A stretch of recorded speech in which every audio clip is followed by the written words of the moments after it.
September 24th, 2005, Michelle Vanek, a mother of four, hiking her first 14er, disappeared on Mount of the Holy Cross. The day she vanished, I was one of the last people to see and speak to her. That day I successfully summited Mount of the Holy Cross. After one of the most intensive, massive search and rescue operations in the history of Colorado, it wasn't until 2022, 17 years after she disappeared, that a boot, possibly hers, was found. In 2024, based on a minister's dream, an all-female search and rescue team carefully profiling Michelle's last steps, following the last clues she left behind, successfully located Michelle's remains and final resting place. In 2025, 20 years after she vanished, the Vail Mountain Group verified Michelle's case was no longer a missing person, but a recovered mom. My name is Kevin Wright. I'm a former search and rescue team leader. I'm the author of Search and Rescue in Colorado's Sange de Cristos, and this is the story of my personal connection to the day that Michelle Vanek went missing. It also summarizes some information related to her last resting place. Because I was on the mountain that day, and I was one of the last people to interact with Michelle, this motivated me to volunteer with Search and Rescue starting in 2006. On the 14ers.com website, one sees that there are two primary non-technical routes up Mount of the Holy Cross. The first is the standard North Ridge route. The North Ridge route is Class 2, 11.25 miles, with an elevation gain of 5,600 feet and has considerable risk factors. The second option is the Halo Ridge route. This is a difficult Class 2, covers 15 miles, has an elevation gain of 5,210 feet, and has high risk factors. My team of workplace peak baggers planned on using the North Ridge route, as did Michelle and our hiking partner Eric. I will tell the story of my hike that day, and I will use quotes from an article in 5280 about Michelle's experience.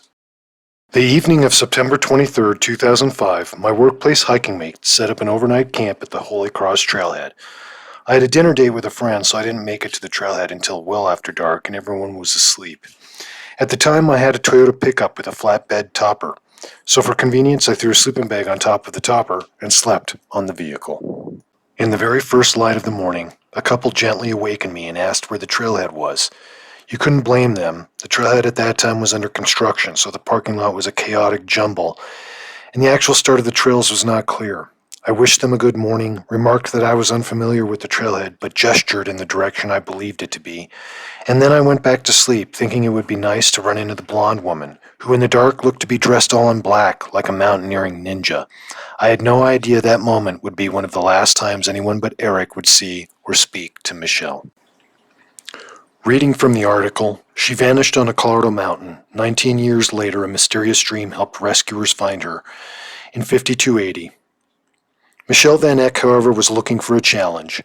A mom to 4 kids, Vanek lived a busy life in Lakewood, where she volunteered at her church, St. Francis Cabrini, and at a nonprofit for teen mothers. By the summer of 2005, the 35-year-old had started to think about returning to work outside the home and taking on other adventures. Vanek was a good athlete, a former swimming star and triathlete who could handle a sufferfest. Despite growing up in Colorado, she'd never climbed a 14er before. A family friend named Eric Sawyer, who was comfortable in Colorado's big mountains, offered to lead her up her first one. Sawyer selected Holy Cross, and Vanek liked the choice because she was familiar with the Vail area from ski trips there. Vanek and Sawyer drove to the Half Moon Campground about 10 miles southwest of Minturn in Vanek's car on the morning of September 24, 2005. Vanek pulled a blue beanie over her blonde hair, laced up her sorrel boots, strapped on the new camelback she'd bought for the hike, and put on her blue mittens. They ran into trouble almost immediately. Sawyer forgot his lunch and water filter. More troubling was their realization a few miles into the hike that they'd taken the wrong route. Instead of climbing the standard 11-mile North Ridge Trail, they'd followed the Halo Ridge route, a more difficult 15-mile trail around the south side of the mountain that traverses 3 13ers on the way to the summit. They likely got on the wrong path at the parking lot, where construction of pit toilets may have made pinpointing the right trail tricky. It would be too complicated to turn back, they decided. They were behind schedule and hoped to make up time, so they kept climbing. The North Ridge route of Mount of the Holy Cross is one of Colorado's most iconic yet deceptively grueling Class 2 climbs. This roughly 12-mile round-trip journey begins at the Half Moon Trailhead, but unlike most peaks, your day starts with a literal downer. After an initial 1.5-mile climb to the top of Half Moon Pass, you are treated to a stunning view of the mountain's summit, only to realize you must immediately descend 1,000 feet into the East Cross Creek drainage. Once you cross the creek, the real work begins. You'll ascend a steep, well-cairned trail through the forest before emerging onto the rugged North Ridge. The final stretch is a physical test of high-altitude stamina, requiring you to navigate massive talus piles and boulders for the last few hundred feet to the 14,005-foot summit. While you can't see the famous cross from this route, it's tucked on the eastern face. The panoramic views of the Sawatch Range and the deep blue bowl of Tears Lake below are world class. The true sting in the tail comes on the return leg. After descending the peak, you must summon the mental and physical strength to climb back up those 1,000 feet over Half Moon Pass to reach your car, making this a massive 5,600-foot vertical day. The next day, when I would find out that Michelle had gone missing, I would go back and scour these photographs and the video I took at the summit for any evidence that might help in locating her.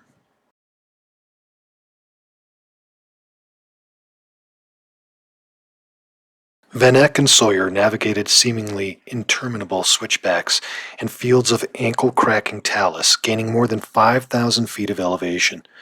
By early afternoon, about a half mile and 500 feet below the summit, Vanek decided she was too tired to go on. She was low on water and food, and she was starting to feel the throb of altitude sickness. She encouraged Sawyer to head to the peak while she waited. He told her he would tag the summit and then meet her on the northeast ridge where they planned to begin their descent. Sawyer indicated a point she would hike toward and then headed for the top. He summited at 1:42 p.m., briefly called his wife, and then jogged down to find Vanek. She wasn't in the place they'd planned to meet. Sawyer yelled her name, scanning the trail. Some other hikers who had been with him on the peak heard him calling and came down to help. Sawyer frantically asked anyone who came by if they'd seen his friend. Then he headed down toward the trailhead and called 911. Here's Captain Noon on the 24th on the summit of the Holy Cross. I ran away from myself. 360 real quick. There's Ryan, aka Mr. Adams, with the Lincoln Democrat Ross Cameron group in the background, looking east, and now I'm going to pan north. Grays and Tories, Gore Range, Eagles Nest Wilderness, Vail. Looking west, the summit of Holy Cross. Way off in the distance is the Aspen groups. There's Mr. Stalker, aka Glenn, aka Mr. Danskin, looking south, the Independence Pass area. And then, indeed, there's the USGS right there.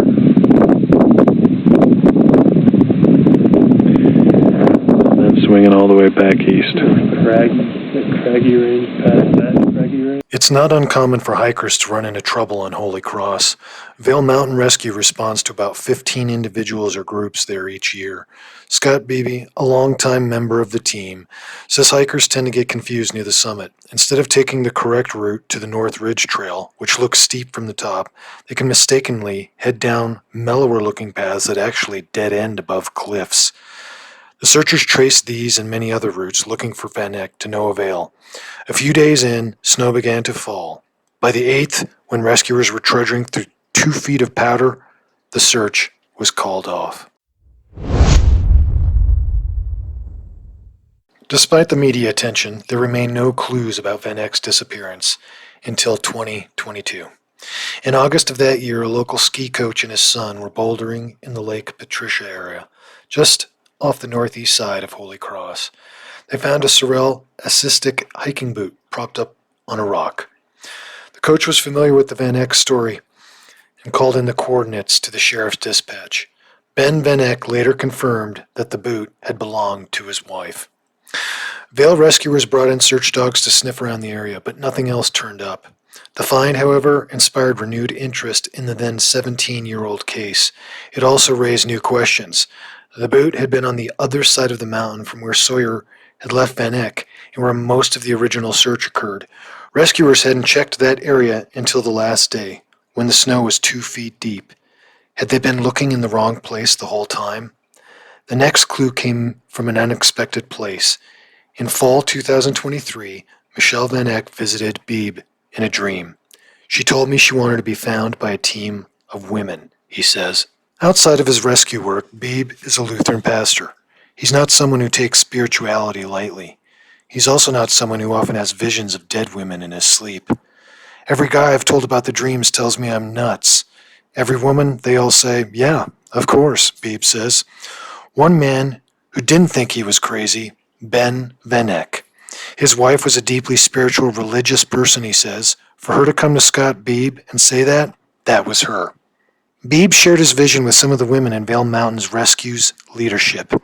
In October 2023, team member and current vice president Emily Brown emailed all 17 women on the organization's 75-person roster and starting an all-female rescue group. The Michelle Vanek case had historically been dominated by males, she wrote. The initial 8-day search and every effort in between has only been run by males. Personally, I don't think Michelle wants to be found by a man.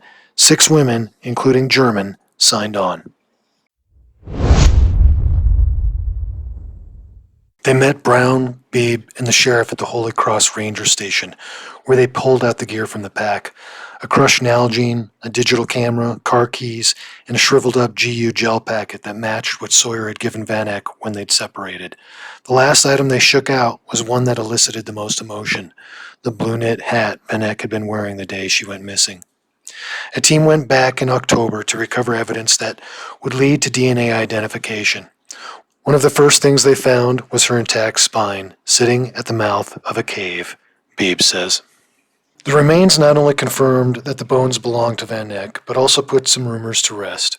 Her body was discovered only a half-mile from her last known location, and authorities were confident that there was no foul play. A forensic anthropologist reported the fracture on the spine was consistent with a fall. From these clues, the rescue team in the sheriff's office started putting together a picture of what might have happened. They believe Vanek made it to where Sawyer told her to go. From that ridge, you can look down to see Lake Patricia, just past some gently rolling meadows. Michelle was out of water and had been hiking for hours. Rescuers think she started heading for the lake, not aware that the meadows abruptly end in sheer 30-foot drops. Their best assumption is that she started down climbing, desperate for water, and fell. It was likely a tragic accident. That clarity was a balm for her family. It feels like peace, Ben says. I don't try to use the word closure. That means the end. She will always be part of our lives, but this is the chapter we can now close for Michelle. It feels like a cloud was lifted around our house and family. Along with changing the story for Vanek and her family, their discovery changed the narrative for the rescuers too. It's metaphysical, but it's also logical. The women on the team say they do have to be more perceptive and aware outside than men do, and this search has underscored the benefits of leaning into that, of trusting their guts and their processes, of marrying technology and communication, of speaking up. And if anyone in the outdoor community still has any doubts about their place in the mountains or in rescue work, they just have to look at the facts. We let men look for 19 years, Beebe says. Women found her in less than 3 weeks.